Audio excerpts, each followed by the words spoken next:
થોડી જ વારમાં શરૂ થાય છે દેશનો સૌથી મોટામાં મોટો કેસ આપકી અદાલત રજત શર્મા સાથે.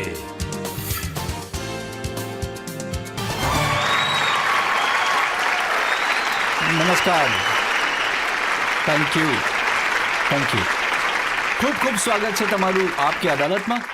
આપકી અદાલતમાં આજે મારા મહેમાન છે એક એવી વ્યક્તિ જે જ્ઞાનનો ભંડાર છે, જે ઇસ્લામ વિશે જેટલી ઓથોરિટીથી વાત કરે છે, હિન્દુ સ્ક્રિપ્ચર્સ વિશે પણ એટલી જ શક્તિથી વાત કરી શકે છે. જ્યારે એમની વાતો સાંભળીએ ત્યારે ક્યારેક લાગે છે કે સાંભળતા જ રહીએ. એ ઓડિયન્સીસને મસ્મરાઇઝ કરી શકે છે. પ્લીઝ વેલકમ કેરલાના ગવર્નર આરિફ મોહમ્મદ ખાન.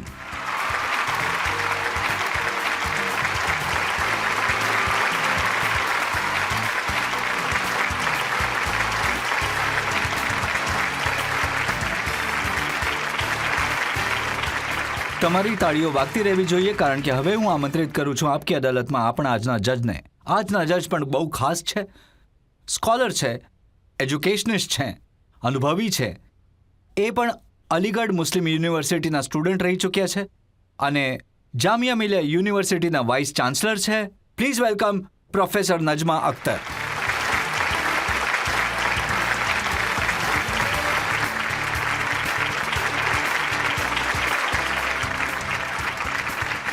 આપકી અદાલતમાં આપણે આરોપો અને સવાલોની વણઝાર શરૂ કરીએ એ પહેલા આજના જજ પ્રોફેસર નજમા અખ્તરની પરવાનગી લઈશું આજની કાર્યવાહી શરૂ કરવા માટે. પરવાનગી છે. અને પહેલો આરોપ લગાડીએ એ પહેલા, સવાલ પૂછીએ એ પહેલા એક નજર આરિફ મોહમ્મદ ખાનની પોલિટિકલ કરિયર ઉપર. ઉત્તર પ્રદેશના બુલંદ શહેરમાં જન્મેલા કેરળના ગવર્નર આરિફ મોહમ્મદ ખાને પોતાની political career Aligarh Muslim university student યુનિયનના ફાયર બ્રાન્ડ સેક્રેટરી બનીને શરૂ કરી હતી. આરિફ મોહમ્મદ ખાન 1973માં અલીગઢ મુસ્લિમ યુનિવર્સિટીના પ્રેસિડેન્ટ ચૂંટાઈ આવેલા. માત્ર 26 વર્ષની ઉંમરમાં આરિફ મોહમ્મદ ખાન યુપીના બુલંદ શહેરના MLA બની ગયા. 1980માં એ કાનપુરથી લોકસભાની ચૂંટણી જીત્યા. એના પછી આરિફ મોહમ્મદ ખાન બહરાઇચથી 3 વખત લોકસભા માટે ચૂંટાઈ આવ્યા. રાજીવ ગાંધી અને VP સિંઘની સરકારોમાં કેબિનેટ મિનિસ્ટર બન્યા. એની પહેલા આરિફ મોહમ્મદ ખાન કોંગ્રેસની સરકારોમાં IMP, એગ્રીકલ્ચરલ, એનર્જી, ઇન્ડસ્ટ્રી અને હોમ મિનિસ્ટ્રીમાં મિનિસ્ટર રહી ચૂક્યા છે. આરિફ મોહમ્મદ ખાન સ્કોલર છે, રાઇટર છે, પોતાની વાત બિંદાસ રીતે કહેવા માટે પ્રખ્યાત છે. લખનઉ યુનિવર્સિટીમાંથી લો ગ્રેજ્યુએટ આરિફ મોહમ્મદ ખાન આપકી અદાલતમાં પોતાની પેરવી પોતે કરશે. તો હવે શરૂ કરીએ આજનો કેસ. આપકી અદાલતમાં પહેલો આક્ષેપ આરિફ મોહમ્મદ ખાન પર. આપકી અદાલતમાં કેરળના ગવર્નર આરિફ મોહમ્મદ ખાન ઉપર આક્ષેપ છે કે એ ઇસ્લામના વિષયમાં ભ્રમ ઉત્પન્ન કરે છે. આરિફ સાહેબ, દેશની દરેક મસ્જિદમાં ચર્ચાઓ થઈ રહી છે. બધે જ યુનિફોર્મ સિવિલ કોડ વિશે કહેવાય છે કે આ મુસલમાનોની વિરુદ્ધ છે. બધા ઉલેમા કહી રહ્યા છે કે આ મુસલમાનોનું નુકસાન કરી નાખશે, એને આપણે ન માનવો જોઈએ. માત્ર તમે જ એકલા છો જે કહે છે આ મુસલમાનોના ફાયદામાં છે. યુનિફોર્મ સિવિલ કોડની અંદર જે જોગવાઈ કરવામાં આવવાની છે એ તો આપણી સામે છે જ નહીં. જ્યારે આપણી સામે ન હોય તો કોઈ એ કેવી રીતે કહી શકે છે કે એનાથી નુકસાન થવાનું છે કે ફાયદો થવાનો છે? આજે તો આપણે એક સિદ્ધાંતની વાત કરી શકીએ છીએ કે બંધારણે એક સિદ્ધાંત આપ્યો છે અને સાથે એક સમય પણ આપ્યો છે જેમાં રાજ્યો ઉપર જવાબદારી નાખવામાં આવી છે કે એને લાગુ કરવામાં આવવો જોઈએ. ભારતના બંધારણના શપથ લીધા પછી એક એવો સિદ્ધાંત જે બંધારણે સ્થાપિત કર્યો છે, હું એનો વિરોધ કરું છું. એ વાત મારી સમજમાં નથી આવતી. જો પહેલી વાર એવું થયું છે કે દરેક મસ્જિદની બહાર QR કોડ લગાડી દેવામાં આવ્યો છે અને QR કોડમાં ઓપિનિયન એની વિરુદ્ધ, UCCની વિરુદ્ધ દરેક મુસલમાન જે મસ્જિદમાં જાય એ લો કમિશનને મોકલે અને એમનું કહેવું છે કે 4 કરોડ લોકો સાથે અમે વાત કરી છે. બધાની ભાવના એવી છે કે આ તો સૈદ્ધાંતિક રીતે જ એને આવવા ન દેવો જોઈએ. 2017માં સુપ્રીમ કોર્ટમાં શાયરા બાનુનો કેસ થયો હતો. એણે 3 તલાકની યોગ્યતાને પડકારી હતી. સુપ્રીમ કોર્ટે પોતાના નિર્ણયમાં કહ્યું એ માત્ર બંધારણની એ જોગવાઈઓનું ઉલ્લંઘન જ નથી કરતા, પણ એના માટે કુરાનમાં પણ કોઈ જગ્યા નથી. એ વખતે પણ આવી જ વાતો થઈ રહી હતી, પણ ત્યાં સુધી કહેવામાં આવેલું કે સુપ્રીમ કોર્ટનો નિર્ણય આપતી રહે, અમારે જે કરવું છે એ અમે કરતા રહીશું.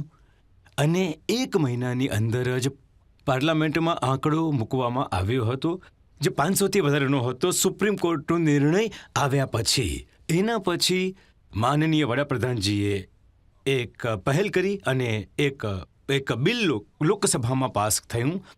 2019થી આજે આપણે 2023માં બેઠા છીએ. કેટલો સમય વીત્યો? આ 4 વર્ષોમાં જરા જાણી લો કે તલાકના દરમાં, મુસ્લિમ સમાજમાં તલાકના દરમાં કેટલો ઘટાડો થયો છે. 95%થી અને તલાક બેન નથી થયા. તલાક ઉપર પ્રતિબંધ નથી. 3 તલાક ઉપર પ્રતિબંધ લાગ્યો અને પરિણામ રૂપે તલાકના દરમાં 95% સુધીનો ઘટાડો આવી ગયો છે. ફાયદો કોને થયો આનો? માત્ર એ મુસ્લિમ મહિલાઓનો નહીં કે જે તલાક પછી રસ્તા પર આવી જતી હતી. હું એનાથી વધારે માનું છું કે એ બાળકો કે જેમનું ભવિષ્ય તલાકના નિર્ણયને કારણે અંધકારમય બની જતું હતું, એ જ લોકો જ લાભાન્વિત થયા ને. બીજું કોણ લાભાન્વિત થયું?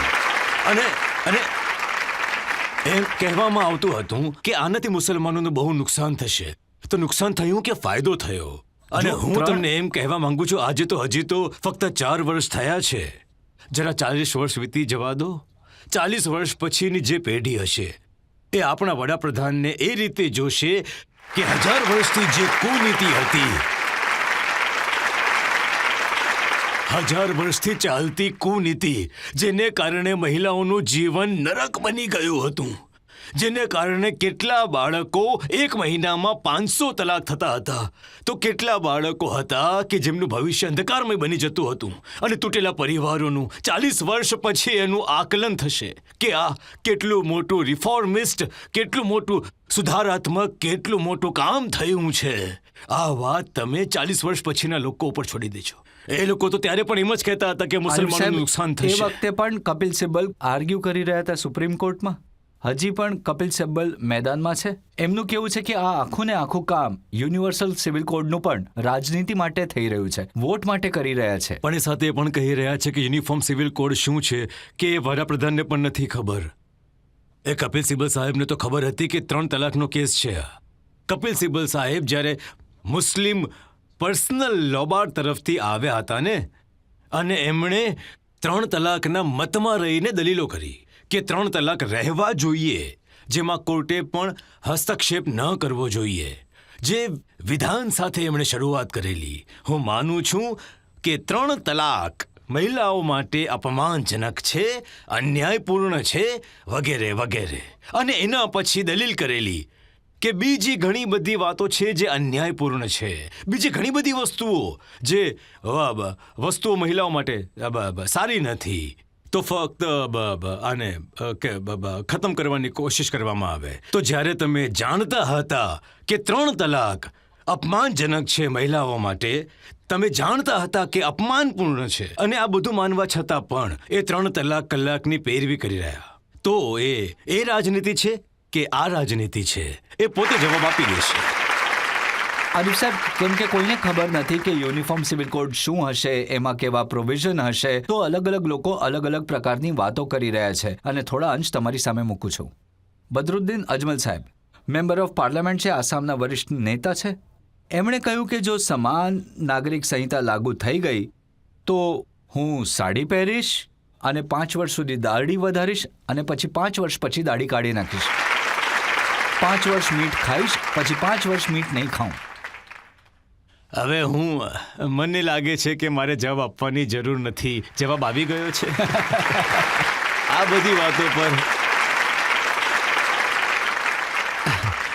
બધી વાતો પર તમે કમેન્ટ શું કરી શકો છો? હવે કહો મને. એક મૌલાનાએ તો એમ પણ કહ્યું કે જો યુસીસી આવી ગયું તો જે મુસલમાન છે એમના પણ નિકાહ નહીં થાય, એમણે પણ ફેરા લેવા પડશે. ભાઈ મારા ભાઈ ફેરા તો કેરલાના હિન્દુ પણ નથી ફરતા.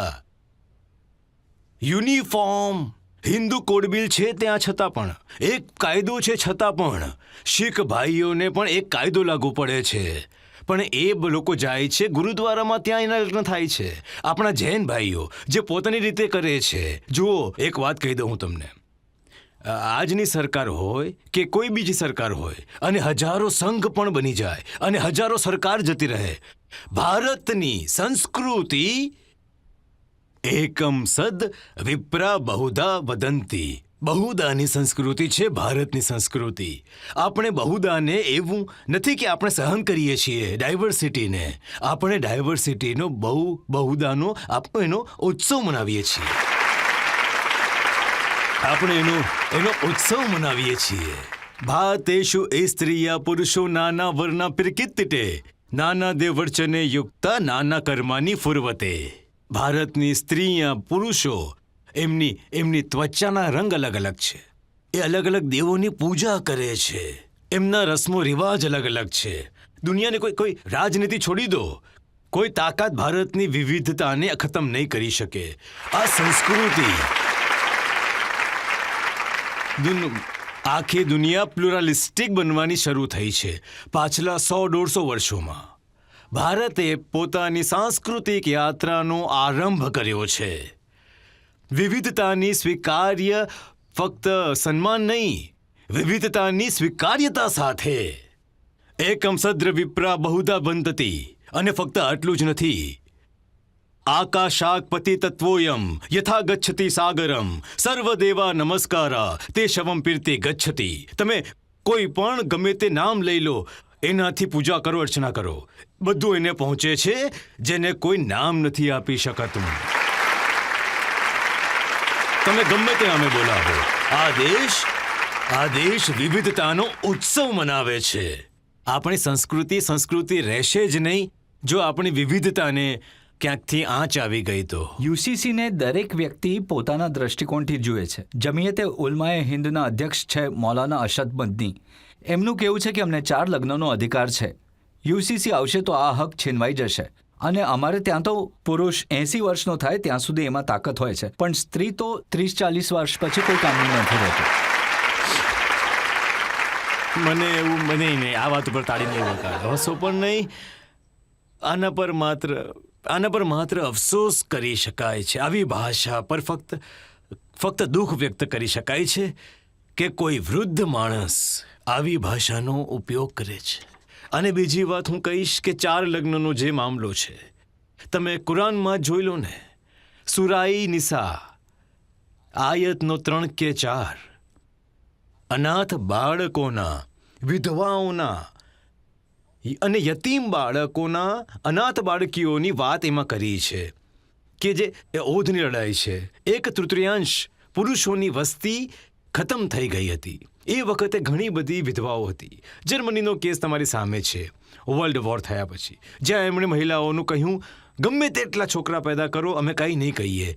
જે મહિલા વધારે છોકરા પેદા કરશે એને અમે રાષ્ટ્રીય સન્માન આપીશું. કારણ કે એ ખાસ પરિસ્થિતિ હતી જેમાં પુરુષોની વસ્તી ઓછી થઈ ગઈ હતી. આ જ પ્રમાણે ઓહાટની લડાઈ પછી 1/3 વસ્તી ખતમ થઈ ગઈ. તો ત્યારે પરવાનગી અપાઈ હતી, પણ એ કયા સંદર્ભમાં આપવામાં આવી હતી? વિધવાઓના અને અનાથ બાળકોના અધિકારોના સંરક્ષણ માટે. પણ શું કહેવાયું હતું? પણ તમે આમ કેમ કરી શકો છો? શરત એ હતી કે તમે એમની વચ્ચે ન્યાય કરી શકો, ઇન્સાફ કરી શકો. અને એ જ ચેપ્ટરમાં આગળ વધતા કુરાન કહે છે, અને આ માણસના કાબુની વાત જ નથી કે એ પત્નીઓની વચ્ચે ન્યાય કરી શકે. એક જ આયતમાં. તો એક રીતે આમાં એડવાઇઝ છે કે ભાઈ એક વિશેષ પરિસ્થિતિઓમાં પરવાનગી અપાઈ રહી છે, પણ આ તમારા કાબુમાં તો જરાય નથી કે તમે ન્યાય કરો. ભલે પરવાનગી આપવામાં આવી રહી છે, પણ તમારી વિસાત નથી કે તમે આ કામ કરી શકો છો. અને આનાથી આગળ વધીને સૂરા નૂરમાં સાફ લખેલું છે, વન ઇખુલ અયામા મિનકુબ, લગ્ન એની સાથે કરો જે પહેલેથી પરણેલો ન હોય. એટલે મેં આ પૂછ્યું મેં પૂછ્યું કે આ નિર્દેશ જેનું તમે નામ લઈ રહ્યા છો એમના જ વિદ્યાલયોમાં ભણાવવાવાળાઓનું મેં પૂછ્યું કે આ નિર્દેશ માત્ર પુરુષો માટે છે કે સ્ત્રીઓ સાથે લગ્ન કરો જેના પહેલાંથી લગ્ન ન થયા હોય, કે આ નિર્દેશ મહિલાઓ માટે પણ છે કે એ પુરુષ સાથે લગ્ન કરો કે જેના લગ્ન થયા ન હોય? તો એમણે કહ્યું નહીં, વ્યાકરણના હિસાબે તો બંને માટે છે. તો જો આ વ્યાકરણના હિસાબે બંને માટે હોય તો પછી 4 લગ્નનો અધિકાર ક્યાંથી આવ્યો? અધિકાર તો હતો જ નહીં. પણ આ તો બધા માને છે કે મુસલમાનને 4 લગ્ન કરવાની પરવાનગી છે. પરવાનગીમાં અમુક ખાસ પરિસ્થિતિમાં, ઇમરજન્સીમાં, આપત્તિકાળ હોય તેમને ઘણા બધા કામ કરવાની પરવાનગી છે. પણ જો પરિસ્થિતિ તો સામાન્ય હોય ત્યારે એમની પરવાનગી નથી. આમ કરવાની એમાં પરવાનગી નથી હોતી. જો કે ઓવેસી સાહેબ આ વિષયમાં અલગ વાત કરે છે. એ કહે છે કે કોણ કરશે, અમારાથી એક નથી સંભાળાતી તો 2-2 3-3 કરીને શું કરીશું? એ તો જમાતે ઉલેમા વાળાને એમની આ વાત જઈને કહી દો. અને અસલ પ્રશ્ન જે છે એ આ છે કે તલાકની પરવાનગી છે. 3 તલાકનો અધિકાર ખતમ થયો, દર ઓછો થઈ ગયો. તો જ્યારે તમે કરત જ નહીં તો એ અધિકાર કેમ રાખવા માંગો છો તમે? જેથી એના માથા ઉપર તલવાર લટકેલી રહે અને જેથી તમે ડરાવી અને ધમકાવી શકો કે જો તમે બરાબર કામ ન કર્યું, જે પણ હું ચાહું છું, તો મારી ઈચ્છા પ્રમાણે બધું નહીં કરે તો પછી હું બીજા લગ્ન કરી શકું. એ તો એમ પણ કહે છે કે જે હલાલાનું પ્રોવિઝન છે એ પણ એટલે છે જેથી મહિલાને સન્માન આપી શકાય અને ડરે તલાક આપતા પહેલા. એવું હોય તો પછી મારે તો આપકી અદાલતમાં તમારી માફી માંગી લેવી જોઈએ અને કહી દેવું જોઈએ કે હું તો આના પર બોલીશ જ નહીં. કંઈ તો આવું બિલકુલ, એટલે આ તો હદ જ પાર થઈ ગઈ સાહેબ. હવે હલાલા મહિલાઓને ઇજ્જત આપે છે, ઇજ્જત આપવાનું કામ કરે છે કે કોઈ પર પુરુષ સાથે એના લગ્ન કરાવવામાં આવે અને એના પછી ફરીથી એને તલાક આપે, પાછા એના જૂના પતિ સાથે લગ્ન કરાવાય. આ ઇજ્જત આપવાવાળું કહેવાય? એમનું સેન્ટેન્સ સાંભળો. એમણે કહ્યું કે જે મહિલા સાથે હલાલા થાય તો તલાક આપવાની હિંમત નહીં કરે એ લોકો.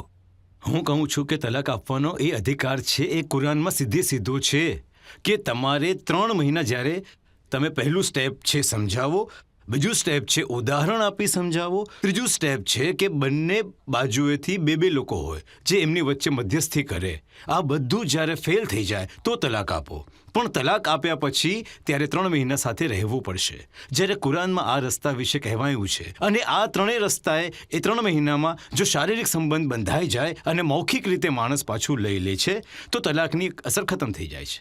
3 મહિના પૂરા થઈ ગયા પછી પણ જો અલગ થઈ ગયા તો પણ લગ્ન થઈ જશે બંનેના. તો જો કુરાનમાં આ પ્રમાણે કહેવાયું છે તો તમે ઉતાવળામાં કેમ તલાક આપવા માંગો છો?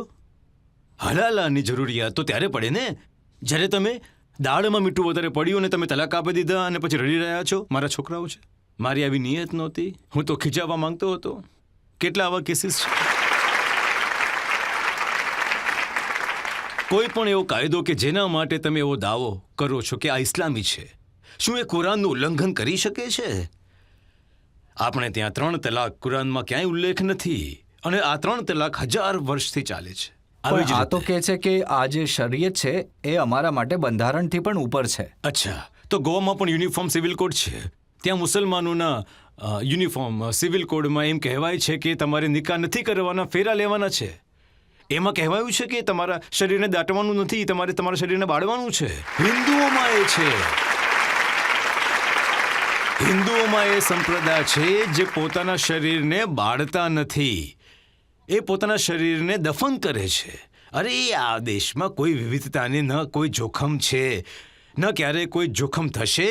મેં તમને પહેલાં પણ કહ્યું છું, ફરીથી કહું છું, આ દેશ તો વિવિધતાનો ઉત્સવ મનાવે છે. એ લોકો કહે છે કે આ યુનિફોર્મ સિવિલ કોડનો મુદ્દો એટલા માટે છેડવામાં આવ્યો છે કારણ કે 2024નું જે ઇલેક્શન છે બીજેપી પોલરાઇઝ કરવા માંગે છે, ધ્રુવીકરણ કરવા માંગે છે, હિન્દુ મુસલમાનોને વહેંચવા માંગે છે, એટલે લાવ્યા છે આ લોકો. અચ્છા, હવે જો આ કારણ હોય તો આ પોલરાઇઝેશનને રોકવાનો સૌથી ઉત્તમ રસ્તો કયો હશે? તમે બધાની આગળ આવીને ઊભા રહી જાઓ કે યુનિફોર્મ સિવિલ કોડ આવવો જોઈએ, પોલરાઇઝેશન ખતમ. તમે તો પોલરાઇઝેશન કરવામાં મદદ કરો છો એટલે તમને પોલરાઇઝેશનમાં જરાય રસ છે જ નહીં. તમે તો પોતે જ કહો છો કે અમારું મિલી તશખ્ખુશ અલગ છે. અરે ભાઈ, આ પોલરાઇઝેશન કરવાની ભાષા કોણ બોલી રહ્યું છે? કેટલું સહેલું કામ છે. જો તમે આમાં પોલરાઇઝેશન કરવાની કોશિશ જોતા હો તો તમને કહું, એને નિષ્ફળ બનાવવું કેટલું સહેલું કામ છે. તમે સરકારની આગળ આવીને ઊભા રહી જાઓ અને કહો બંધારણમાં જોગવાઈ છે એવો યુસીસી લઈને આવો અને જુઓ, બહુ સાફ કોઈ મુશ્કેલ કામ નથી. આ કાયદામાં એવી કોઈ વસ્તુ નહીં હોય જે એની પરવાનગી આપે એનાથી કોઈ પણ ધાર્મિક આસ્થાને ઠેસ પહોંચે કે એવું કંઈક. ન કોઈ એવું કામ કરવાથી રોકશે જે કામને એ ધાર્મિક આસ્થા કરવાનું કહેતી હોય છે. ઉદાહરણ તરીકે, મુસલમાન પતિને પોતાની પત્નીને શારીરિક સંબંધથી પહેલાં મહેર આપવું પડશે. શું યુસીસી મુસલમાન પતિને એમ કહેશે કે તારી પત્નીને આ પૈસા નહીં આપ? એ તો કહેશે આનાથી હજી વધારે આપ. અમને શું વળી પ્રોબ્લેમ થવાનું છે? પણ હવે વાસ્તવિકતા એ છે શું છે કે કોઈને પણ પૂછી લો ને કે છોકરી પણ છોકરો તો જાય છે જ્યારે એ પહેલી વખત લગ્ન પછી જાય ને પોતાની પત્ની પાસે, ત્યારે સૌથી પહેલાં એ શું કહે? મને મહેર આપ. અને એ પણ મનમાં નક્કી કરીને આવે છે, એણે પણ લગ્ન કર્યા છે, એ પણ મનમાં મનાવીને આવે છે કે હા, માફ કરી દીધું. પછી આ મુદ્દો ક્યારે ઊભો થાય? ન કરે નારાયણ, જ્યારે સંબંધ ખરાબ થાય, જ્યારે તલાકનો સમય આવે, ક્યારે મુદ્દો ઊભો થાય કે મહેર નથી આપ્યું. અરે મહેર તો શારીરિક સંબંધ બાંધ્યા પહેલાં મહેર આપવું જોઈએ ને. એ વિશે એ લોકોને ક્યારે નથી બોલતા કે મહેર આપો.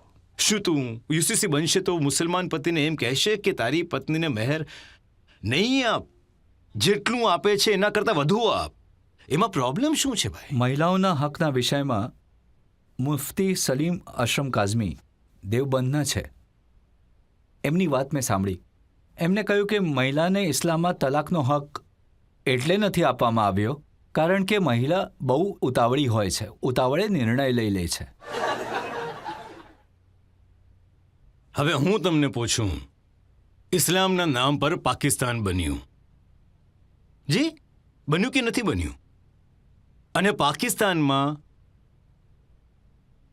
આટલી જેટલી પાર્ટીના તમે નામ લીધા, બધી પાર્ટી પાકિસ્તાનમાં હાજર છે. ડિયોબોનની મદ્રાઓની ઘણી સ્કૂલમાં છે પાકિસ્તાનમાં. બસ માત્ર એટલું જાણી લો કે જ્યારે મિસ્ટર અય્યુબ ખાન મિસિસ ફાતિમા જિન્હા વચ્ચે ઇલેક્શન થયું ત્યારે બધી જે ધાર્મિક પાર્ટીઓ છે, બમ્બઈ જમાત ઇસ્લામી, જમાત અલ ઉલિમાની, એ કોને સપોર્ટ કરી રહી હતી? એમને સપોર્ટ કરી રહી હતી જે ઉતાવળી નિર્ણય કરતા હતા. આ મહિલાઓનું અપમાન કરવા જેવું છે. આવી ભાષા બોલવી. કુરાન વારંવાર કહે છે કે પુરુષોને મહિલાને એક જ તત્વથી બનાવવામાં આવ્યા છે.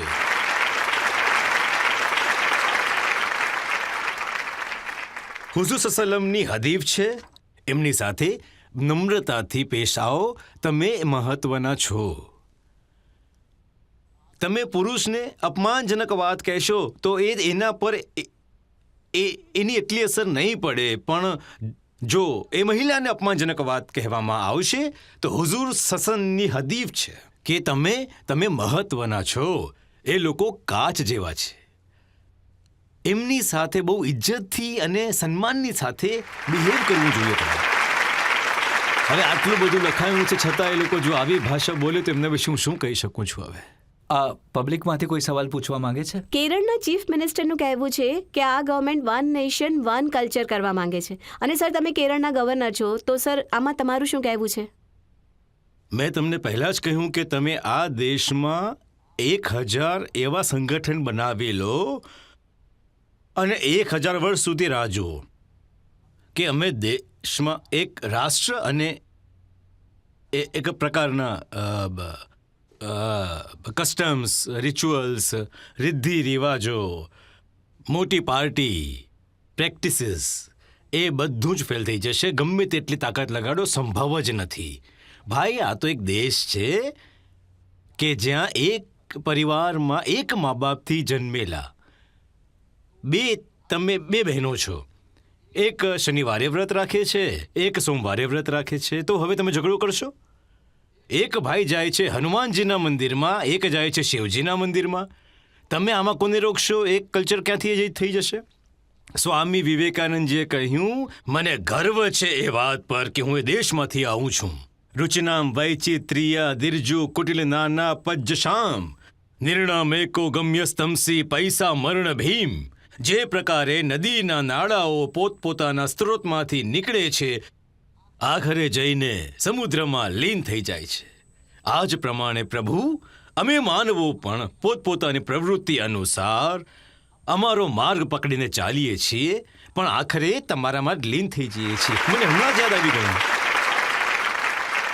મને અચાનક યાદ આવી ગયું કુરાન હકીમની એક આયત, કુલ કુલ્લુ નિયામ અલ્લુ અલા શાકિલ હતી.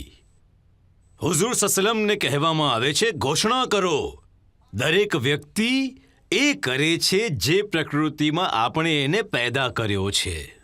પ્રકૃતિ યાંતિ ભૂતાની મહાભારતમાં આવે છે. દરેક વ્યક્તિ એ કરે છે જે પ્રકૃતિમાં એ પેદા થયો છે. માનવોની વચમાં સમરૂપતા લાવી શકાતી જ નથી. એક જ મા બાપના બાળકો વચ્ચે પણ સમરૂપતા નથી હોતી. જે પ્રકારે આપણા ચહેરાઓ અલગ અલગ છે, એ જ પ્રમાણે આપણા ખાવાના ટેસ્ટ અલગ અલગ છે. એક જ પરિવારમાં કોઈને બાજરી, મને બાજરાનો રોટલો પસંદ છે, કોઈને ઘઉંની રોટલી પસંદ છે, કોઈ એકે રોટલી નથી ખાતું, કોઈ ભાત ખાય છે. એકરૂપતા માનવ પ્રકૃતિ અને ભારતની સભ્યતા પ્રાચીન હોવા છતાં પણ એની આ નિરંતરતા બીજી સભ્યતાઓની નિરંતરતા કેમ નથી?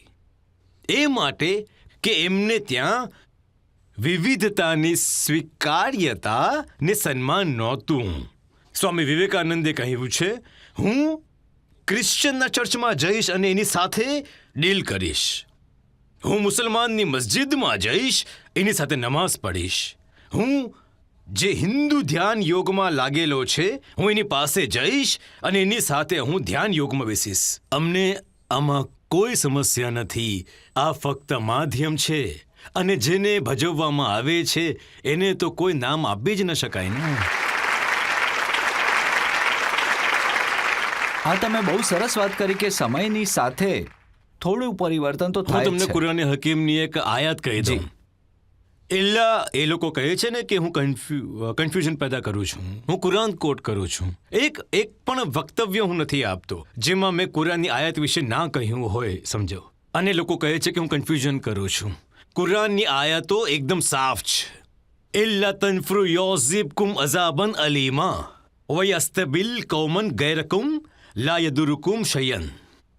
જો તમે સમયના તકાજાને હું જોડું છું, જો તમે આગળ નહીં વધો તો આગળ વધવાનો મતલબ શું છે? આગળ વધવાનો મતલબ શું થાય છે? જે પરિસ્થિતિ છે એને ધ્યાનમાં રાખીને જો તમે આગળ નહીં વધો તો તમને સખત કઠિનાઈઓનો સામનો કરવો પડશે. અને તમે જે જગ્યાએ અત્યારે બેઠા છો એ જગ્યાએ બીજા કોઈને બેસાડી દેવામાં આવશે. અને હઝુર સસલમની હઝીદ છે, ઇન્ન કુનફી ઝમાને મન તરકા મિનકુન ઉશરા મા ઉમીર બહી હલાકા ફુમ્મા યાતી ઝમાને મન અમીલા મિનકુમ બી ઉશરી મા ઉમીર બહી નજા. આજના જમાનામાં જો આ કેટલું ટાઈમ સેન્સિટિવ સ્ટેટમેન્ટ છે. આજના સમયમાં તમને જે કાંઈ કરવા માટે કહેવામાં આવે છે, જો તમે 10% છોડી દેશો તો તમે નકામા થઈ જશો, એટલે કે તમે ફેલ થઈ જશો. અને પછી આગળ જે જમાનો આવશે એમાં જો તમે 10% કામનો પણ અમલ કરી દીધો તો પછી તમને મોક્ષ મળી જશે. એટલે આનો મતલબ શું થયો કે આ બદલાતા જમાનાના સમયના તકાજાને દર વખતે નજર સામે રાખવાનો છે. અને એ જ પ્રમાણે ભૈયા આપણને તો છોડી દો, આ પાકિસ્તાન તો ઇસ્લામના નામે જ બન્યું હતું. 1947માં બન્યું હતું. 1962 સુધી કેટલા વર્ષ થયા? 15 વર્ષ થઈ ગયા. 12 અને 3 15 વર્ષમાં એમણે આ પર્સનલ લોને, જેમને આ લોકો કહે છે કે મારા વગર ઇસ્લામની પ્રેક્ટિસ ન થઈ શકે, એને એ લોકોએ બદલી નાખ્યો. 62માં બદલી નાખ્યો. પંડિતજી જીવતા હતા, પંડિતજી ડરતા હતા જ્યારે હિન્દુ કોર્ટ બિલ બન્યું હતું ત્યારે. તો પંડિતજીના દિલમાં એ ડર હતો કે પાકિસ્તાન આખી દુનિયામાં આપણી વિરુદ્ધ પ્રોપોગન્ડા કરશે, કે શું આપણે આટલા માટે જ ભાગલા માંગ્યા હતા કે ભારતમાં આપણો ધર્મ, આપણી પ્રેક્ટિસીસ, આપણી સંસ્કૃતિ, આપણી ભાષા જોખમમાં પડશે. આ પંડિતજીએ પોતે કહ્યું છે, ડોક્યુમેન્ટેડ છે. પરંતુ પંડિતજીના જીવન દરમિયાન જ પાકિસ્તાને 1962માં 3 તલાક ઉપર પ્રતિબંધ મૂકી દીધો હતો અને પોલીગામી પર, બહુવિવાહ પર એમણે પ્રતિબંધ મૂકી દીધો. તો પાકિસ્તાન કરી શકે છે, અમે નહીં. અમારો ધર્મ અનોખો છે, અમે નહીં કરી શકીએ, અમે આગળ નહીં જઈ શકીએ. આરિફ સાહેબ, અહીંયા એક બ્રેક લઈ લઈશું અને બ્રેક પછી આપકી અદાલતમાં આરિફ મોહમ્મદ ખાન પર આક્ષેપો અને સવાલોનો હજી એક દોર. મૌલાના રૂમીનો એક શેર છે, કા તું વરાય વસલ કરદ નામ દી ને વરાય ફસલ કરદ નામ દી. એનો મતલબ છે અહીંયા જમીન પર છીએ એટલા માટે જેથી અમે બધાને ભાઈચારો, પ્રેમ, મોહબ્બત એકબીજાને જોડી દે. અમે અહીંયા આ દુનિયામાં એટલા માટે નથી આવ્યા કે અમે પોતાની જિંદગી પણ ખરાબ કરીએ ને બીજાની જિંદગીને પણ મુસીબતમાં નાખી દઈએ.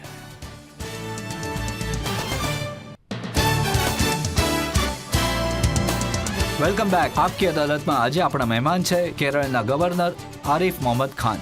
આપકી અદાલતમાં આગલો આક્ષેપ. આપકી અદાલતમાં કેરળના ગવર્નર આરિફ મોહમ્મદ ખાન ઉપર આરોપ છે કે એ મુસલમાનોની ભાવનાઓને ઠેસ પહોંચાડે છે. આરિફ સાહેબ, ઘણા બધા લોકો છે જેમાં ઉલેમાઓ છે, મૌલાના છે, એ લોકો કહે છે જ્યારે મુસ્લિમ સમાજ તરફ જ્યારે કોઈ આંગળી ચીંધે, જ્યારે કોઈ CAA ની વાત કરે, કોઈ UCCની વાત કરે, જેને અમે પસંદ ન કરીએ, ત્યારે આરિફ સાહેબ ઊભા થઈ જાય છે. પણ જ્યારે વાત આવે છે જુલમની, હું એમને કોટ કરું છું, ઉત્તર પ્રદેશમાં AIMIMના અધ્યક્ષ છે શૌકત અલી. એ કહે છે કે જ્યારે માંસના નામ પર મુસ્લિમોનું લિન્ચિંગ થાય છે, મુસલમાનોના વિસ્તારોમાં બેંકના ATM બ્લેકલિસ્ટ કરવામાં આવી રહ્યા છે, દાઢી ટોપીને નિશાન બનાવવામાં આવે છે, લિન્ચિંગ અબ્દુલનું થઈ રહ્યું છે, ત્યારે આરિફ સાહેબ કંઈ નથી બોલતા. તમારે એ નક્કી કરવું પડશે કે ક્યાં, હંમેશા કઈ જગ્યાએ બોલવાનું અને કયા સમયે બોલવાનું છે. એ જરૂર નથી કે હું પ્રેસમાં જ બોલું છું. સામાન્ય મુસલમાનોને પણ હવે એમ લાગે છે કે કેરલા સ્ટોરી બનાવી તો અમને ટાર્ગેટ કરવા માટે બનાવી, મુસલમાનો પર હુમલો કરવા માટે બનાવી. કેરળમાં સ્થિતિ કમાલની છે. કેરળમાં કોઈ એમ નથી કહેતું કે આ મુસ્લિમ ભાષા છે, આ હિન્દુ ભાષા છે. કોઈ એમ નથી કહેતું કે આ મુસ્લિમ કલ્ચર છે, આ હિન્દુ કલ્ચર છે. કોઈ એમ નથી કહેતું કે આ મુસ્લિમ ખાવાનું છે, આ હિન્દુ ખાવાનું છે. બધાનો સરખો વેશ, એક સરખું ખાવાનું, એક પ્રકારની વાત. ત્યાં સ્થિતિ એટલી સારી છે કે ઘણી એવી શક્યતાઓ છે જે આ સ્થિતિ ખરાબ કરવા ઈચ્છે છે. નિરંતર કોશિશો છેલ્લા ઘણા વર્ષોથી, તેમને કદાચ ખ્યાલ હશે, ઘણા વર્ષોથી પહેલાં એક ક્રિશ્ચિયન પ્રોફેસરના બંને હાથ કાપી નખાયેલા. અને આવી ઘટના પર ચિંતા તો થવી જ જોઈએ. એક પણ નિર્દોષની જો જાન લેવામાં આવે, જે માણસે કોઈ ગુનો નથી કર્યો, અને જો ગુનો કર્યો પણ હોય તો એની વિરુદ્ધ કાર્યવાહીનો અધિકાર ઓથોરિટીઝને છે, કોઈ પ્રાઇવેટ ઇન્ડિવિજ્યુઅલને નથી. એમાં તો આપણે ચિંતા જતાવવી જોઈએ. પણ એનાથી વધારે ચિંતા થાય છે એ છે કે આપણે પબ્લિકમાં આપણા દેશના ભાગલા પાડ્યા છે 1947માં. આપણી યાદો હજી સુધી પૂરી રીતે ખતમ નથી થઈ. બહુ ઊંડો ઘા છે ભાઈ આપણો. અને આ ઘાને આપણે એવી ભાષાનો પ્રયોગ કરવો જોઈએ, એ પ્રકારે કામ કરવું જોઈએ જેથી એ ઘા ઉપર મલમ લગાવી શકાય. એમ નહીં કે વારંવાર આપણે એવી વાતો કરીએ કે જેનાથી એ ઘા ફરીથી તાજો થઈ જાય. તો આ લોકોમાં તો 1986માં જો તો આપણે તો 1986માં ફરીથી એ ઘાને તાજો કરી દીધો હતો. ક્યાં ભાવનાઓને ઠેસ પહોંચે છે જ્યારે કોઈ કહે કે મદ્રેસાઓને બંધ કરી દેવી જોઈએ. આસામમાં આવું થયું, મોટી સંખ્યામાં મદ્રેસાઓ બંધ કરી દેવામાં આવી. યુપીમાં કહેવાયું કે મદ્રેસાઓનો સર્વે કરવો જોઈએ.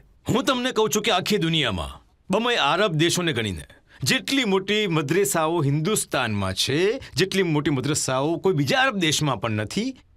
દેવબંધ છે, નાડવા છે, બરેલીમાં મદ્રસા છે. આટલા મોટા મદ્રસા મુસ્લિમ દેશોમાં પણ નથી. તમે જરા એ જગ્યાએ તમે આ મદ્રેસાઓને એકવાર કહો કે જરા એ જગ્યાએ તમારા એકમો સ્થાપો તો પરવાનગી મળશે? નહીં મળશે. હિન્દુસ્તાનમાં તો બધાને પૂરેપૂરી પરવાનગી છે. બસ એટલું જ છે કે તમે કાયદાની હદમાં રહીને તમારે જે કરવું હોય તે તમે કરી. ઓવૈસી સાહેબે એક વાત કહી. એમણે કહ્યું કે આ મદ્રેસાઓએ દેશની આઝાદીમાં મોટો રોલ પ્લે કર્યો છે, હિન્દુસ્તાનને આઝાદ કરાવ્યું. આજે એમને શંકાની નજરેથી જોવાય છે કે અહીંયા ડર અને આતંક ફેલાવવાનું ભણાવવામાં આવે છે. મને ખબર નથી કે કોણ એને જોવે છે, પણ એટલી મને જરૂર ખબર છે કે જે નામ, હું તો કોઈનું નામ લેતો નથી, પણ મને એટલી ખબર છે કે જેનું નામ તમે લઈ રહ્યા છો, જે સંસ્થા સાથેનો એમનો સંબંધ છે, આખો દેશ 15 ઓગસ્ટ 1947માં આઝાદ થયો હતો અને હૈદરાબાદને આઝાદ થવામાં બીજા 13 મહિના લાગ્યા. અને કોને કારણે? આ જ સંસ્થાને કારણે. અને આ સંસ્થાના જે ફાઉન્ડર હતા કાસિમ રિઝવી, જરા ઇતિહાસ વાંચેલું, એ 13 મહિનાઓમાં શું શું નથી બન્યું.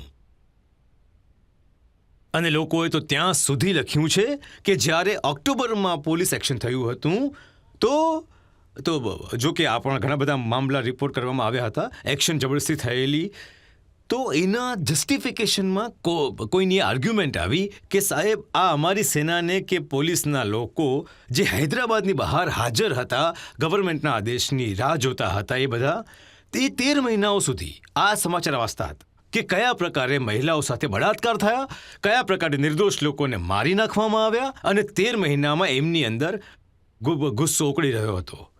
આ બધી વાતો ઇતિહાસમાં લખેલી છે. આ બધા માટે કોણ જવાબદાર હતું? અને આજે એમને આઝાદીનો પાઠ ભણાવે છે, જેમને કારણે હૈદરાબાદની આઝાદી 13 મહિના સુધી ન થઈ શકી, જે તમે જાણો છો. આજકાલ હજી એક શબ્દની બહુ ચર્ચા થાય છે, એ છે લવ જિહાદ. હા, એના સંબંધમાં 1-2 રાજ્યોમાં કાયદા બનાવવામાં આવ્યા. હવે લોકો કહે છે કે જો છોકરો છોકરી એકબીજાને પ્રેમ કરતા હોય તો એ વાતથી શું ફરક પડે છે કે એ બંનેનો ધર્મ કયો છે? હું તમારી આ વાત સાથે પૂરેપૂરી રીતે સહમત છું. પ્રેમના મામલામાં કઈ વ્યક્તિ કઈ આસ્થા કયા ધર્મમાં છે એનાથી જરાય ફરક પડતો નથી, પણ એક સમસ્યા તો છે. જિહાદનો આ શબ્દ પોતે જ એમ કહું છું કે જે તમે કુરાન પ્રમાણે એની ભાષા પર જુઓ તો જિહાદ ફક્ત ત્યારે જ થઈ શકે છે જ્યારે તમને તમારી આસ્થાને કારણે તમારા ઉપર જુલમ કરવામાં આવે, ત્યારે પણ ન કરી શકો તમે. જ્યારે તમને તમારું ઘર છોડવા માટે મજબૂર કરવામાં આવે, અને એ વખતે પણ નહીં, પણ જ્યારે તમે એ વખતે ઘર છોડીને જતા રહો, તમે સ્થિતિમાં હો કે તમે જવાબ આપી શકો, એના માટે કુરાન કહે છે, હુઝિના લિલ લઝીના યુકાતલૂના બિઅન્નહુમ ઝુલિમ. જેના ઉપર જુલમ કરવામાં આવ્યો છે એ લોકો લડાઈ કરી શકે છે. તમે નિર્દોષોને મારો, તમે એવા આંદોલન કરો જેમાં નિર્દોષોને મારવામાં આવશે, એને જિહાદનું નામ આપશો. અને કાશ્મીરમાં ઘરમાંથી કોને કાઢવામાં આવેલા? ભાઈ, ઘર છોડવા માટે કોને મજબૂર કરવામાં આવેલા? પંડિતોને. એમને હક છે. ત્યારે જ લોકોએ ઊભા થવું જોઈતું હતું. તમે જેટલા નામ લીધા એમાંથી કોઈ ઊભું થયું હતું એના માટે કે એમને કાશ્મીરમાંથી બેઘર કરવામાં આવે છે? કુરાન પ્રમાણે તો સૌથી મોટો ગુનો જેની વિરુદ્ધ આ માણસને પરવાનગી છે કે જે હથિયાર ઉઠાવી શકે છે, એ છે કે એની આસ્થાને કારણે એના પર જુલમ કરીને એને મજબૂર કરવો કે પોતાનું ઘર છોડીને જતો રહે. કાશ્મીરી પંડિતોને કયા આધારે ઘર છોડવા માટે મજબૂર કરવામાં આવ્યા હતા? એટલા માટે કારણ કે એમની આસ્થા અલગ હતી. કરવાવાળા કોણ હતા? જેમને કંઈ પણ મારવામાં કોઈ ખચકાટ નથી, કોઈને પણ નહીં. એ લોકો એ તો સેપરેટિઝ ઓર્ગેનાઇઝેશન જે છે એના લોકોના પણ માર્યા, એમને કોઈ ખચકાટ નથી. પણ એ લોકોને પોતાની જાતને શું કહે છે? અત્યારે પોતાની જાતને મુજાહિદ કહે છે. જ્યારે તમે હથિયારોને પોતાની જાતને મુજાહિદ કહેવાની પરવાનગી આપો તો જિહાદની જે કુરાનની ડેફિનેશન છે એ તમે ડિસ્ટ્રોય કરવાની પરવાનગી આપી દીધી છે. જ્યારે તમે પરવાનગી આપી તો પછી ક્યાંક બીજાએ કોઈએ પણ એનો ખોટો ઉપયોગ કરી લીધો હતો. જો તમે ત્યારે જ ઊભા થયા ગયા હોત અને એની વિરુદ્ધ બોલ્યા હોત તો કદાચ આ પરિસ્થિતિ ઊભી ન થઈ હોત. પણ આજના આ જમાનામાં ગૌ હત્યાના નામ પર જે લિન્ચિંગ થાય છે, કોઈને પણ એમ કહીને કે તમે ગાયને કાપવાના છો, એને મોબ લિન્ચ કરે અને મારી નાખે, આવી ઘટનાઓ તો જરૂર ઇમોશન પેદા કરે છે, ગુસ્સો અપાવે. હું તમને હું તમને સવાલ પૂછું છું. આ દેશની વસ્તી કેટલી છે? હવે તો 140 કરોડ થઈ. 140 કરોડ લોકોની લિન્ચિંગની કેટલી ઘટનાઓ છે? એટલે કે કન્ડેન નથી બોલવાનું, એમની જેટલી નિંદા કરો એટલી ઓછી છે. પણ કેટલી ઘટનાઓ છે 140 કરોડ વસ્તીના દેશમાં? હું અત્યારે તમારી સામે બેઠો છું અને ત્યાં જજ સાહેબ બેઠા છે, એ જીમિયાના વાઇસ ચાન્સલર છે. 1990માં અને એની પહેલા 4 અટેમ્પ્ટ થયા. 1990માં પ્રોફેસર મુશીર ઉલ હક સાહેબ, જે કાશ્મીર યુનિવર્સિટીના વાઇસ ચાન્સેલર હતા, એમની આતંકવાદીઓએ હત્યા કરી નાખી. હું એમના જનાઝામાં હાજરી આપવા ગયો હતો અને કબ્રસ્તાનમાં ઘૂસતા પહેલા મારા માથા પર લોખંડનો સળિયો મારવામાં આવેલો. અને તમને તો ખબર છે કે તમે મને ત્યાં જોવા આવેલા. ઓલ ઇન્ડિયા ઇન્સ્ટિટ્યૂટવાળાએ કહ્યું કે જો 10 મિનિટ લાવવામાં મોડું થયું હોત તો કંઈક બીજું જ બની ગયું હોત. તો જે લોકો હિંસાની સંસ્કૃતિને પ્રોત્સાહન આપે છે, આ ઘટનાઓના જવાબદાર એ લોકો નથી. જે રિએક્શન પેદા થાય છે એમના ભાષણોથી, એમના વર્તનથી, એ લોકો હિંસાની સંસ્કૃતિને પ્રોત્સાહન આપે છે કે નથી આપતા? હું તો ભોગી છું ભાઈ.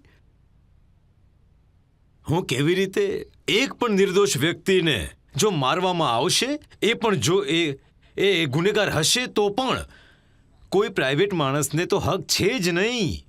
માત્ર અને માત્ર સરકાર અને કાયદાને અધિકાર છે કાર્યવાહી કરવાનો. અને એ લોકોને પ્રત્યે હું ક્યારે પણ કરુણા ન બતાવી શકું. પણ શું અપરાધીઓ વિરુદ્ધ કાર્યવાહી થઈ કે નહીં એ સવાલ પૂછવાનો છે. હવે જે અપરાધીઓ સામે કાર્યવાહી થઈ, જે પણ લિન્ચિંગમાં સામેલ હતા, એમના વિરુદ્ધ કાર્યવાહી થઈ હતી. એક પણ કેસ એવો નથી જેમાં કાર્યવાહી ન થઈ હોય. તો આમાં સવાલ એ ન હોઈ શકે કે લિન્ચિંગ થયું. સવાલ એ હોઈ શકે કે શું કોઈ લિન્ચિંગ કરવા વાળાને છોડી મૂકવામાં આવ્યું છે? નહીં, કાર્યવાહી થઈ. સર, જો કોઈ રોડ ઉપર નમાજ પડતું હોય તો એના ઉપર કેસ થઈ જાય છે સર.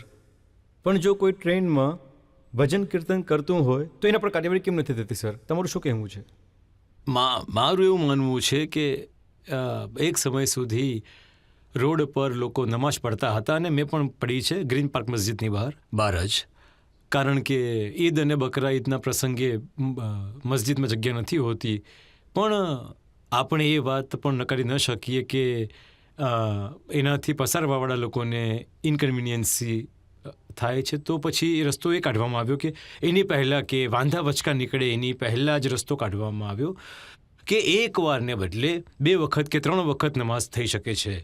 અને આ બંને વસ્તુઓને એક પબ્લિક પ્લેસ છે, ટ્રેનમાં કોઈ ભજન કરે છે તો ટ્રેનમાં માની લો કે એક ઇન્ડિવિજ્યુઅલ માણસ નમાઝ પડે. મેં કેટલા લોકોને નમાઝ પડતા જોયા છે. મેં તો એમ પણ જોયું છે કે લોકો નમાઝ પડે છે અને એના માટે નોન મુસ્લિમ લોકો હોય છે, એ પોતાની જગ્યા ખાલી કરીને આપી દે છે. તમે ક્યારે નથી જોયું કે અમે પોતે જોયું છે મેં કે હું કોઈ બીજાને વાત નથી કરતો, મેં પોતે જોયું છે ટ્રેનમાં ઘણા બધા માણસો નમાઝ પડે છે. અને મને એ પણ ખબર છે કે આ દિલ્હીથી લગભગ 120 કિલોમીટરના અંતરે માર્કેટ છે, એક બહુ નાનકડું એક શહેર છે, માર્કેટ છે. માર્કેટની પાછળ મંદિર છે, મસ્જિદ થોડી દૂર છે. આઈ નો 100%, કારણ કે એ ટાઉનમાં મારા કેટલાક સગાવાળા રહે છે કે ત્યાં એ મુસલમાનોની દુકાનો છે. એ પાછળના દરવાજેથી મંદિરમાં જાય છે અને મંદિરનો એક ખૂણો પૂજારીએ સાફ કરીને રાખ્યો છે. એ ત્યાં જઈને નમાઝ પઢી લે છે.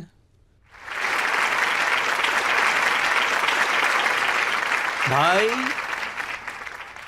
મૌલાના રૂમીનો એક શેર છે, કા તું વરાય વસલ કરદનામ દી ને વરાય ફસલ કરદનામ દી. એનો મતલબ છે અહીંયા જમીન પર છીએ એટલા માટે જેથી અમે બધાને ભાઈચારો, પ્રેમ, મોહબ્બત એકબીજાને જોડી દે. અમે અહીંયા આ દુનિયામાં એટલા માટે નથી આવ્યા કે અમે પોતાની જિંદગી પણ ખરાબ કરીએ અને બીજાની જિંદગીમાં પણ મુસીબતમાં નાખી દઈએ. હજી એક બ્રેક માટે રોકાઈશું અને બ્રેક પછી આપકી અદાલતમાં આરિફ મોહમ્મદ ખાન પર આક્ષેપો અને સવાલોનો હજી એક દોર. ક્यों खालिको मखलूक में हायल रहे पर्दे, पीराने कलीसा को कलीसा सह डाला. મતલબ ડાયરેક્ટ કોન્ટેક્ટ હોવો જોઈએ પરમાત્માનું ને આત્માનું. વચ્ચેના જે લોકો છે એમને હટાવી દેવા જોઈએ.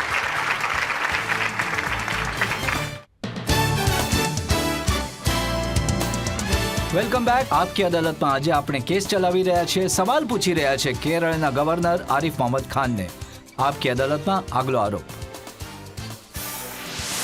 આપકી અદાલતમાં કેરળના ગવર્નર આરિફ મોહમ્મદ ખાન પર આરોપ છે કે એ મુસલમાનોને ગેરમાર્ગે દોરે છે. આ આરોપ કેરળના મુખ્ય પ્રધાનનો છે. એમનું કહેવું છે કે ગવર્નર સાહેબ આરએસએસના હથિયારની જેમ કામ કરી રહ્યા છે, ટૂલની જેમ કામ કરી રહ્યા છે અને દરરોજ મુસલમાનોને ગેરમાર્ગે દોરે છે. હવે આમાં હું શું કહી શકું છું? હું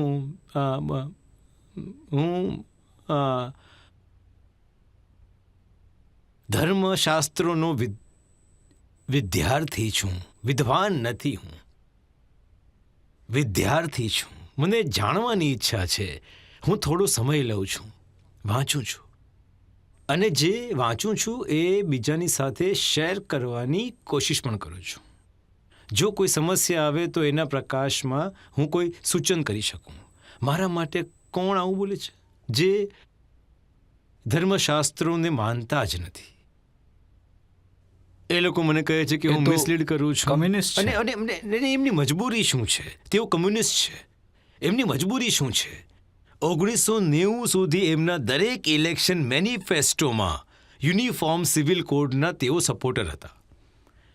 1986માં જ્યારે મેં સરકારમાંથી રાજીનામું આપેલું આ વિષયમાં, સૌથી વધારે મને સપોર્ટ કરનાર બીજેપીના તો એ વખતે માત્ર કુલ 2 મેમ્બર હતા. મને સપોર્ટ જ લેફ્ટ પાર્ટીએ કર્યો હતો. અને સૌથી વધુ વોકલ વોઇસ જેનો હતો, જેમણે એ વખતે મારું સમર્થન કર્યું હતું, એ તો શ્રી EM સમુદ્રીપાલનો. આજ કમ્યુનિસ્ટ પાર્ટીએ પૂરી પલટી મારી દીધી છે. એ લોકો માત્ર યુસીસીનો વિરોધ નથી કરી રહ્યા. પેલો 3 તલાકનો કાયદો જેના પરિણામને લીધે તલાકનો દર 95થી ઓછો થયો છે એના વિષયમાં 6 મહિના પહેલાં કહેલું કે આ કાયદાની શું જરૂરિયાત હતી, શા માટે કરે છે તેઓ? અસલમાં ત્યાં ધર્મના નામે બનેલી એક પાર્ટી છે, હું પાર્ટીનું નામ નથી લેતો કોઈ દિવસ, જેમણે દેશના ભાગલા પાડવાની માંગણી કરી હતી. આમનું એસેસમેન્ટ એવું કહે છે કે પાર્ટી હવે નબળી પડી રહી છે. એટલે હવે આ પાર્ટી જે નબળી પડી રહી છે એની જે આ વોટ બેંક છે એના પર કબજો થઈ શકે. એટલે જે વાતો પહેલી પાર્ટી કરતી હતી એ હવે કરવા લાગી છે. જનતામાંથી ઘણા લોકો સવાલ પૂછવા માંગે છે. હા, પબજી ગેમ ઇસ્લામમાં હરામ છે કે નહીં? પહેલી વાત તો એ કે આ એમને પૂછો જે પોતાની જાતને ઓથોરિટી કહે છે. હું તો તમારી જેમ એક છાત્ર છું, વિદ્યાર્થી છું, અને અત્યાર સુધી મને તો ખબર પણ નથી કે પબજી રમાય છે કેવી રીતે. મેં જાણવાની કોશિશ પણ નથી કરી, તો હું તમને કેવી રીતે કહી શકું?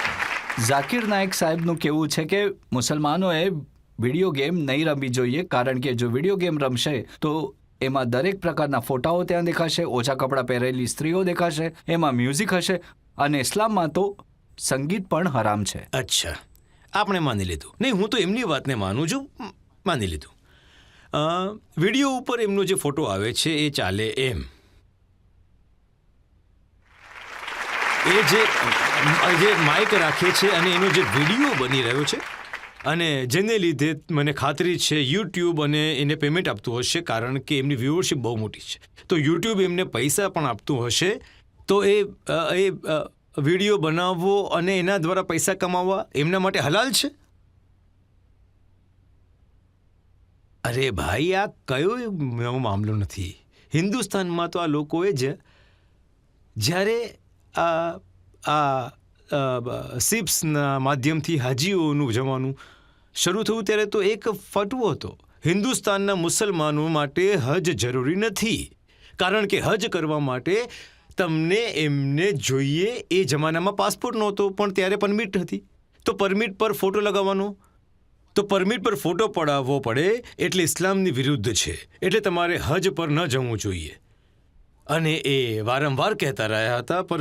પરંતુ હું કોઈનું નામ નથી લેવાનો, પણ તમે જરા ટીવીના અલગ અલગ ડિબેટ જોઈ લેજો તો ટીવીની એન્કર બહુ આકર્ષક અને સુંદર મહિલાઓ છે, અને આ લોકો જે હરામ કહે છે એ એમની સાથે ડિસ્કસ કરી રહ્યા છે ટીવીના સ્ક્રીન પર બેસીને. તો એ ચલાવી લેવાય છે, એ હલાલ છે.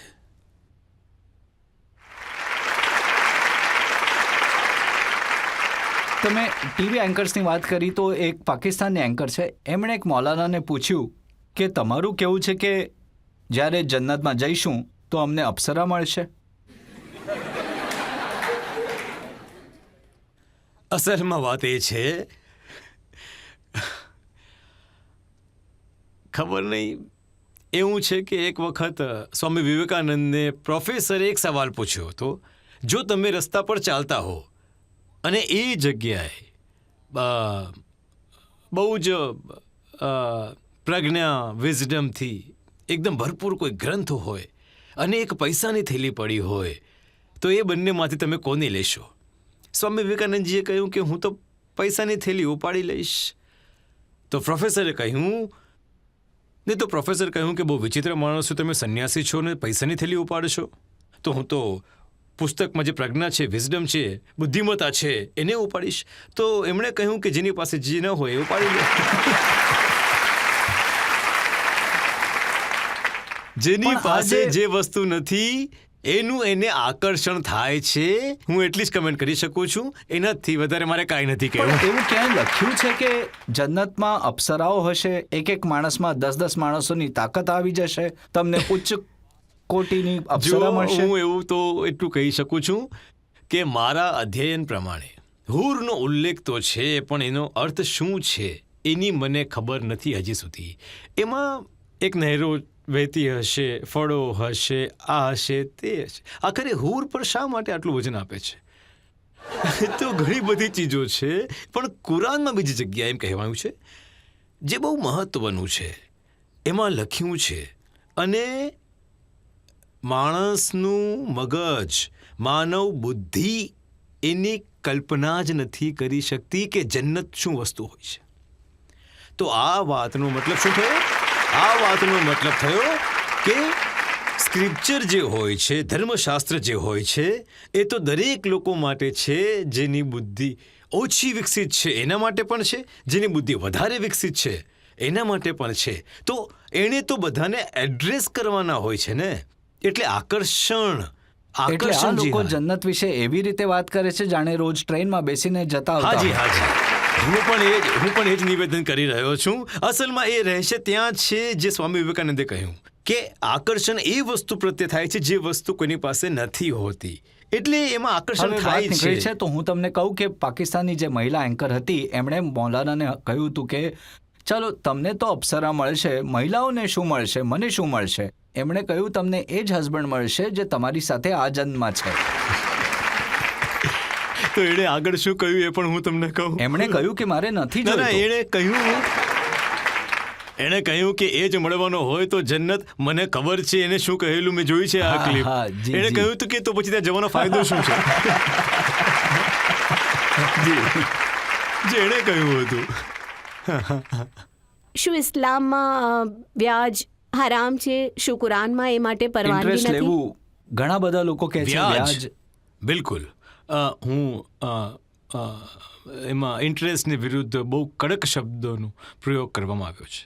પરંતુ જે મિશ્રના શેખ મોહમ્મદ અબ્દુલ હતા, જે બહુ મોટા સ્કોલર હતા, આપણા હિન્દુસ્તાનમાં સર સૈયદ હતા, જ્યારે આપણે એને વાંચીએ તો આપણને ખબર પડે છે કે જે વ્યાજને, જે ઇન્ટરેસ્ટને, એ લોકોના અભિપ્રાય પ્રમાણે, મારો કોઈ અભિપ્રાય નથી, વારંવાર કહી રહ્યો છું, હું તો સ્ટુડન્ટ છું, હું તો ફાયદો ઉઠાવું છું, બધાના પુસ્તકો વાંચું છું, એમાંથી ફાયદો ઉઠાવું છું. તો શેખ મોહમ્મદ અબ્દુલ્લાહનો પણ આ જ અભિપ્રાય છે, અને સર સૈયદ અહેમદ ખાનનો પણ આ અભિપ્રાય છે કે એ વ્યાજ જે હિન્દુસ્તાનમાં પણ ચાલતું હતું અને જેને ગવર્મેન્ટે બેન કર્યું હતું, એને એ લોકો કહેતા હતા ચક્રવર્તી કે ચક્રવર્તી, હા. હા, એ ચક્રવર્તી વ્યાજ હતું.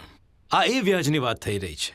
એ જમાનામાં ત્યારે બેંકો નહોતી, એ જમાનામાં ત્યારે બીજા કોઈ ઇન્સ્ટિટ્યુશન પણ ન હતા, એ જમાનામાં તો ચક્રવર્તી વ્યાજ હતું, અને આપણા દેશમાં પણ હતું જેને સરકારે બેન કરેલું.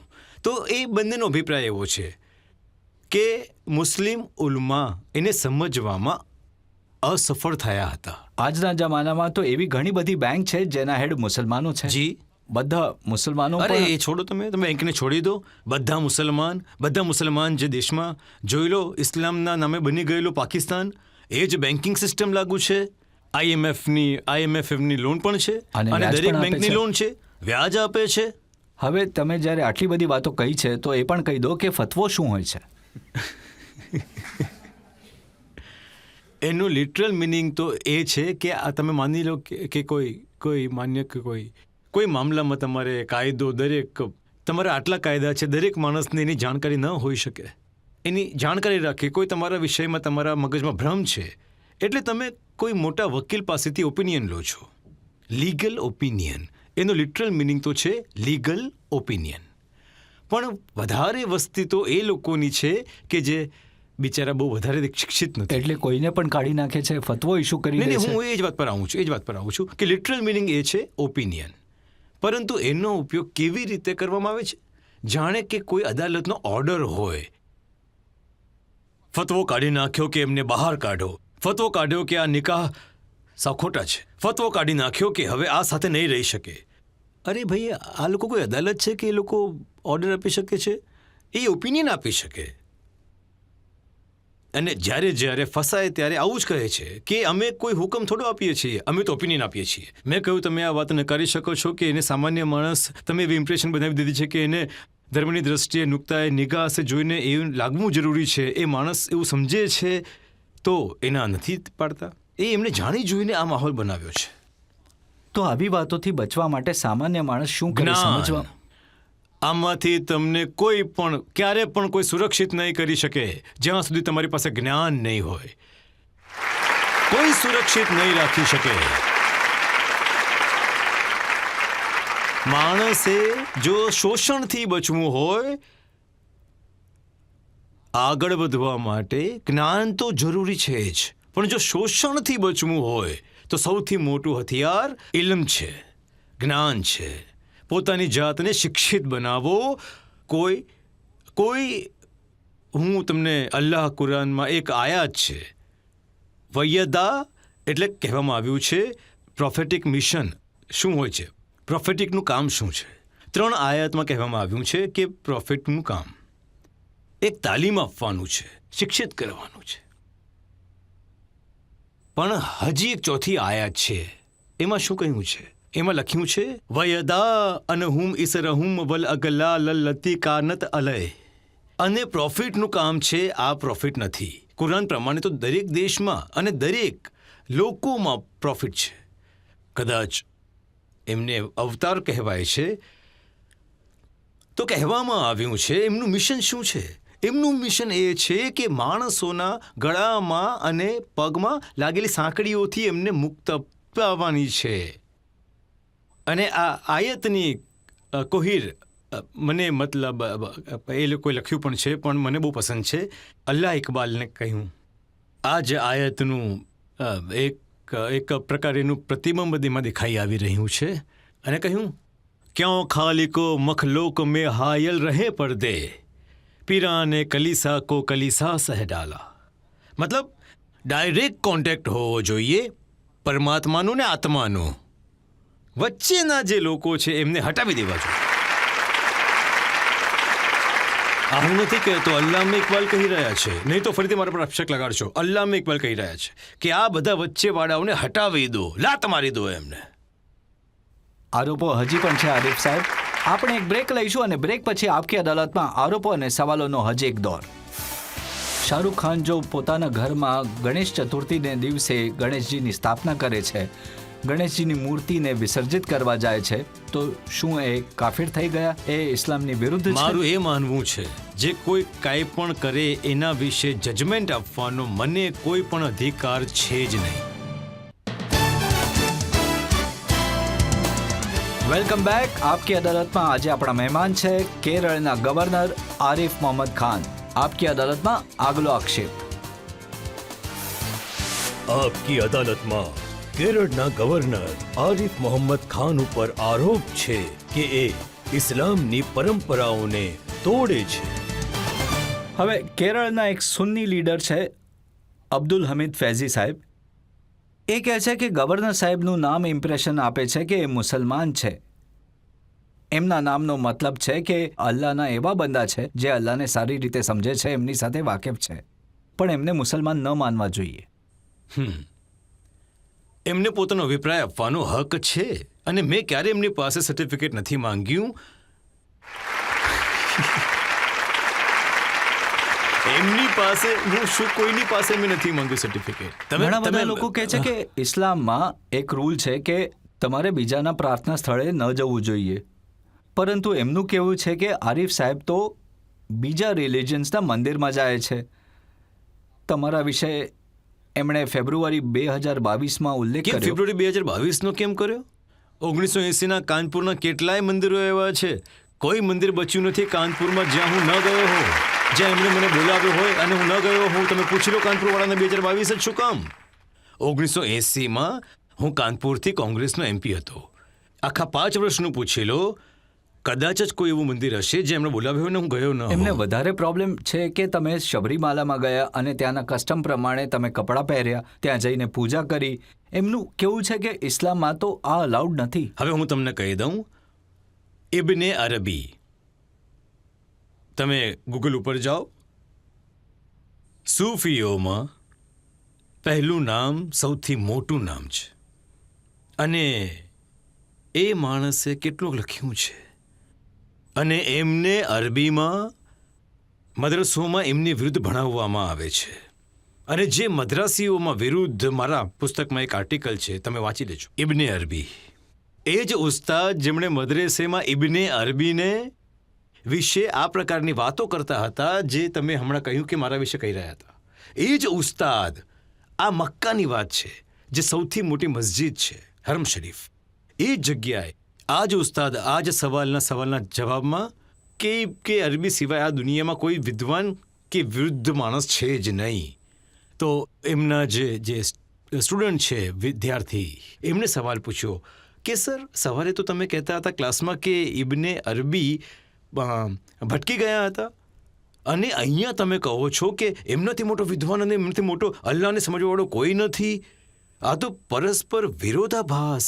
એમણે કહ્યું, ભાઈ મારે ત્યાં પ્રિસ્ક્રાઇબ ધ સિલેબસ એટલે કે નિર્ધારિત સિલેબલને શું કહેવાય છે ભાઈ, પાઠ્યક્રમ, એ ભણાવવું પડે છે. અહીંયા મારા મનની વાત કહું છું. ઇબ્ને અરબીએ શું કહ્યું? ઇબ્ને અરબીએ કહ્યું કે એ પૂરે ને પૂરું આખું વાંચવા જેવું છે. પહેલો જુલ્મો અને છેલ્લો હું વાંચું છું અને લેખનું પહેલું વાક્ય અને છેલ્લું વાક્ય વાંચી રહ્યો છું અને મને વાંચવાનો શોખ છે એટલે હું તો બધી જગ્યાએથી ફાયદો ઉપાડું છું. પહેલાં લખ્યું હતું કે જો ધ્યાનથી સાંભળજો કે શું કેટલું સરસ સૂચન આપ્યું છે. અંદરો અંદર શાંતિનું વાતાવરણ બનાવો અને કહ્યું ભૂલથી પણ તમે જે આસ્થાને માનવાવાળા છો, ભૂલથી પણ એકલા એના વખાણ નહીં કરતા. જેમાં માણસને કહેવાય છે ને, તમે ત્યાં બેઠા છો ને તમારા બાળકના વખાણ કરો છો તો એને સારું માનવામાં નથી આવતું. તેમણે કહ્યું કે તમારું જે પણ ધર્મ હોય, તમારી આસ્થા જે પણ હોય, તમારે લોકો સાથે બેસો, ક્યારે એની એકલા એટલે કે વખાણ કરો, પણ બીજાના પણ વખાણ કરો. પહેલી વાત તો આ કહી છે. અને છેલ્લું એમાં શું લખ્યું છે? Do not confine yourself to one belief. પોતાની જાતને એક પરંપરા સુધી સીમિત ન કરો.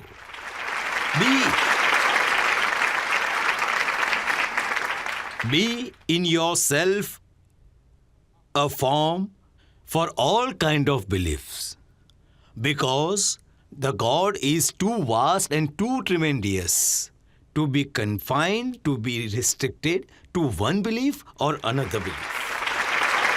એ તો આરિફ સાહેબ, જનરલ બિલીફ તો એ છે કે કોઈ મુસલમાન જો એ મંદિરમાં જાય, ત્યાંના કસ્ટમ્સને ફોલો કરે, એમના હિસાબથી કપડાં પહેરે, માથા પર તિલક લગાડે, ભગવાનની મૂર્તિની સામે નમે, તો એ ઇસ્લામી નથી રહેતો.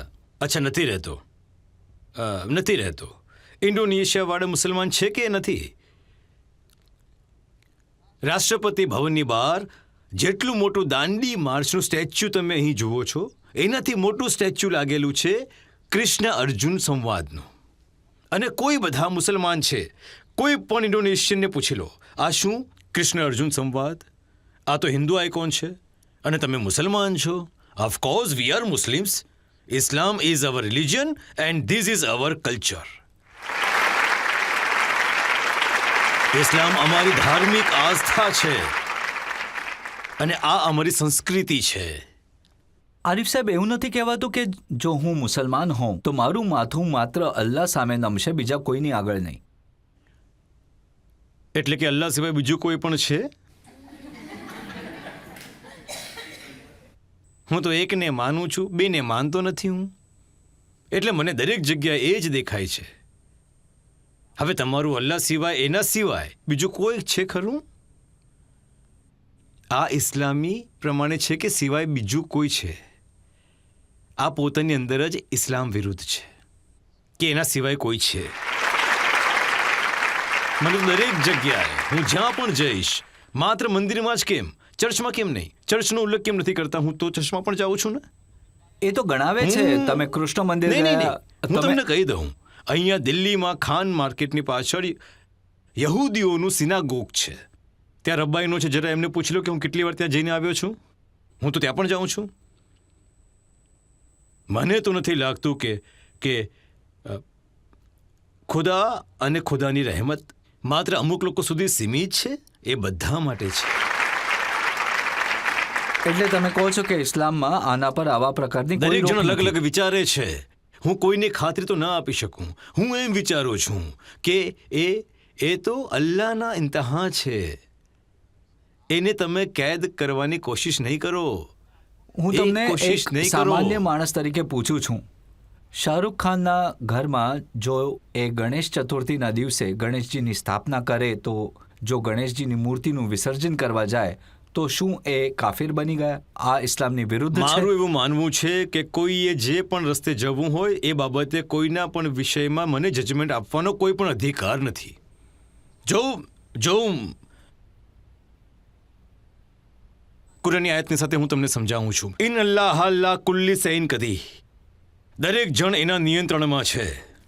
તો જ્યારે શાહરૂખ ખાન વિસર્જન કરવા જતા હોય તો શું એ અલ્લાહના નિયંત્રણની બહાર જાય છે? અમે તો રોજ જોઈએ છે, સારા અલી ખાન મહાકાલેશ્વરના મંદિરે ગઈ, એમના વિષયમાં આટલું બધું લખવામાં આવ્યું. હું તમને અહીંયા મને એક પરવાનગી આપો. મને એટલી સરસ લાગે છે ઉપનિષદની એક લાઈન, યો વે ભૂમા તત્ સુખમ ના અલ્પે સુખમ અસ્તિ. તમારા મગજને ફેલાવી દો, મોટું કરો, એક્સપાન્ડ કરો, ખોલી નાખો. દરેક જણને પોતાના માનો. તમને સુખ જ સુખ મળશે. અને છોડી દો મગજની સાથે, સંકુચિત નજર સાથે, સંકુચિત બુદ્ધિમત્તા સાથે, તારા અને મારા સાથે ક્યારે માણસને સુખ પ્રાપ્ત થઈ શકતું નથી. આ સુખ એને પ્રાપ્ત થશે યો મે ભૂમા તથ સુખમ, જે બધાને પોતાના માનતા. હા, તો એક ફાઇનલ સવાલ. મારો જે ક્વેશ્ચન હતો કે મઝહબ નહીં સિખાતા આપસ મેં બેર રખના, હમણાં તમે જે ઉત્તર આપ્યો એનાથી જ મને મળી ગયા મારા બધા જ સવાલોના જવાબ કે બધામાં જીવ છે, બધાને પ્રેમ કરો, બધાની સાથે રહો, પછી ઝાડ પાન હોય, જીવજંતુ હોય કે પછી કંઈ પણ હોય. સર, તમે બધા પ્રશ્નોના જવાબ આપી દીધા. ધન્યવાદ. આરિફ સાહેબ, મેં શરૂઆતમાં કહેલું, તમારી વાતો સાંભળીએ તો લાગે કે સાંભળ્યા જ કરીએ, પણ સમયની પણ સીમા છે. આપણે હવે એક બ્રેક લઈશું અને બ્રેક પછી સાંભળીશું આપકી અદાલતમાં આજના જજ પ્રોફેસર નજમા અખ્તરનો નિર્ણય આજના કેસ પર.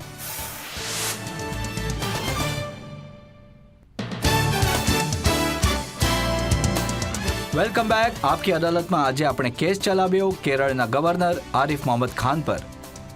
આપણે એમને પૂછ્યું યુસીસીના વિષયમાં. આપણે એમને પૂછ્યું એ તમામ ઇશ્યુઝ વિશે જેમના વિશે લોકોના મનમાં ઘણા પ્રકારના સવાલો છે. હવે સમય છે આપકી અદાલતમાં આજના જજ જામિયા મિલિયા યુનિવર્સિટીના વાઇસ ચાન્સલર પ્રોફેસર નજમા અખ્તરના નિર્ણયનો. આજના ગેસ્ટ શ્રી આરિફ મોહમ્મદ ખાન સાહેબને હું 1973થી ઓળખું છું, કારણ કે હું પણ એ જ યુનિવર્સિટીમાં ભણતી હતી જ્યાં એ અમારા પ્રેસિડેન્ટ હતા. તમારા અવાજમાં, તમારી વાણીમાં જે વિનમ્રતા છે અને જે નોલેજ, અપાર નોલેજ છલકે છે, જે તમે અલીગઢથી જ લઈને આવેલા અને દેશના નેતા બની ગયા પછી એ વધી જ રહ્યું છે. સમહાવ જજીસને તાળી પાડવાનો હક નથી હોતો, નહીં તો મેં હમણાં જ તાળી પાડી હોત. તમારા ઉપર ઘણા બધા આક્ષેપો લગાડવામાં આવ્યા અને એ આક્ષેપો ઘણા ગંભીર હતા. તમે અરીસાની જેમ એના જવાબ આપ્યા અને બધા ભ્રમ તોડી નાખ્યા. અને સાથે જ એન્ડમાં હું કહેવા માંગુ છું કે તમે તમારા પર લગાડાયેલા બધા આક્ષેપો આપણા ગેસ્ટ શ્રી આરિફ મોહમ્મદ ખાન સાહેબે બહુ જ અનોખા અંદાજમાં જવાબ આપ્યા છે. એમના આપકી અદાલત એમને સન્માનભેર મુક્ત કરે છે એ બધા આક્ષેપોમાંથી.